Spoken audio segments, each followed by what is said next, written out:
takeovers Be for quiet, the last please. few months, but this one they're going to tell you about tonight, much different. Cole Miller joins us live with the video you'll only see on KOMO. Good evening, Cole.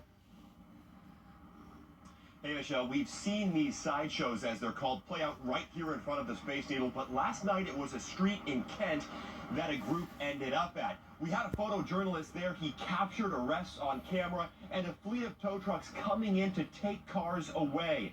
One neighbor says it's about time, but one spectator tells me these shows will go on. Targeting reckless drivers, a slew of agencies swarmed this dead end in Kent, where a group had gathered to spin donuts. It's been probably about the last 5 weekends we've dealt with it. Excessive noise, you can hear engines revving, tires screeching. Jose Yabata has heard it a lot lately. He lives in a mobile home park not far away. He says he's called the cops before, but has always been brushed off, and insists that he has heard shots being fired in the past. I'm a gun enthusiast as well as a car enthusiast myself. I know the difference. I'm glad that there's finally been a more adequate response that's come up. Kent police tell us that some of those drivers were arrested and could face jail time. We also saw this Hummer along with a pair of Mustangs being towed away.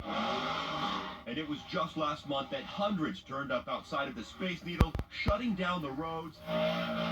Drivers drifting within inches past onlookers, some even getting hit. Oh! I spoke with one man who was there and in Kent. Why do people get together and do this? It's not only Washington State. It happens everywhere. It's kind of hard to stop all of this. You saw all the cops that came to the Space Needle. It took forever to break up. He tells me that those drivers don't want to go to a track or spend money at a sanctioned raceway, and that many simply do it for the thrill of it. He says he doesn't partake in the action anymore. That's because he was busted for reckless driving and had to pay hefty fines.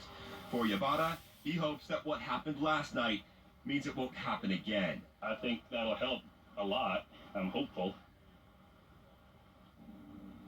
Okay, so while that spot in Kent may not see drivers again, that spectator, he told me that he does expect these sideshows to continue, that oftentimes the number of drivers simply outnumber whatever kind of law enforcement presence arrives. We did reach out to Kent Police and WSP to learn a little more about the number of arrests made or how many people were cited, but we did not hear back.